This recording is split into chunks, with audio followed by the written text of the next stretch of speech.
There's great news if you are considering putting your home up for sale because the housing market has experienced a healthy recovery over the past 2 years, and existing home sales are the highest that they've been since 2006. Real estate expert Linda Craft is here with tips on staging your home to get it sold faster and for top dollar. And Linda, for people who may not be familiar, maybe they're new to selling their home, what exactly is staging?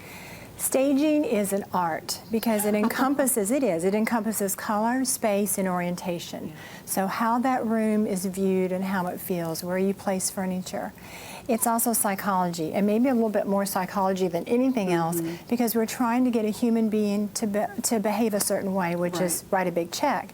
And all home buyers make a decision based on what they see and how they feel about it.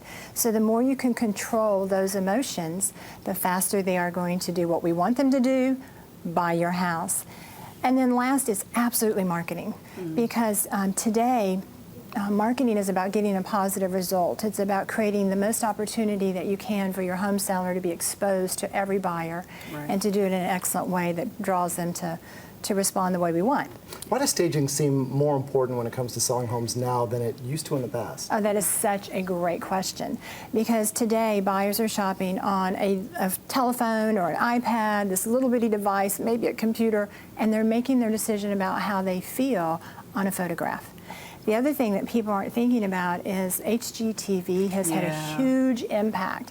And kids today that are buying houses, they grew up on HGTV. So their expectations of how you should prepare your home has been elevated to a completely new level than we had in the past. Does a home seller need to buy new things to stage a home? Thank you very much, because I do think that's what everybody thinks. You're not going to pay all this money.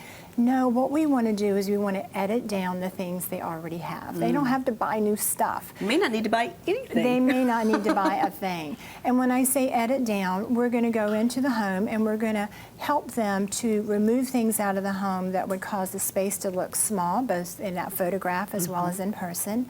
We're definitely going to edit down anything that would not get an emotional response. And we're also going to edit down things that are yours and your personal things. You know, maybe trophies, collections, that old worn out chair that you love but doesn't make the house show well. Those are the kind of things that we work with, how to position what you have. Family photos? That's one of the hardest things, to get a seller to understand why they really need to take down all the photos. And that's where I get the most resistance at all, because it's their home and they have so many feelings around those photos.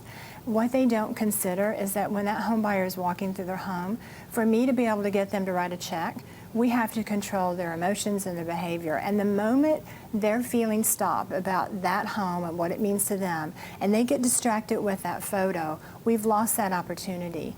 The other thing they don't consider is a lot of times the photos of your life are going to be very hurtful to the person viewing. And if they're going through a divorce and there's your happy wedding picture, they're not feeling good about that.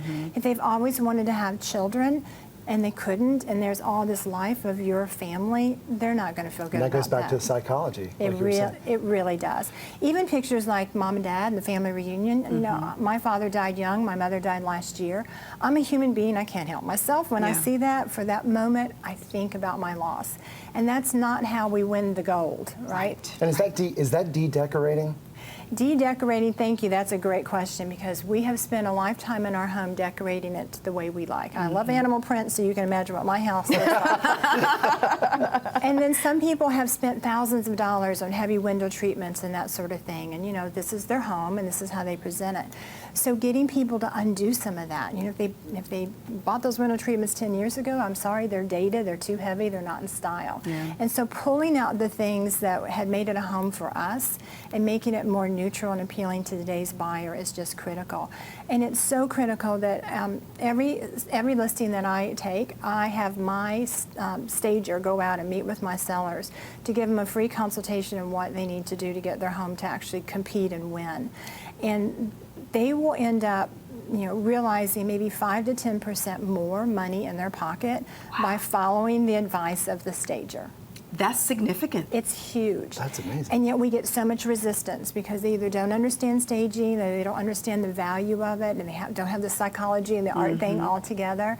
And so they'll say, oh, I don't want to change that. We've always had it like this. Or I don't want to remove my family photos because maybe it's going to hurt your children's feelings. And instead, it's a great opportunity to teach your children how to prepare and win, because it's going to be harder when they sell. Yeah, Linda, this is great information. Thank you. You can reach Linda and her team at 919-235-6300 or lindacraft.com.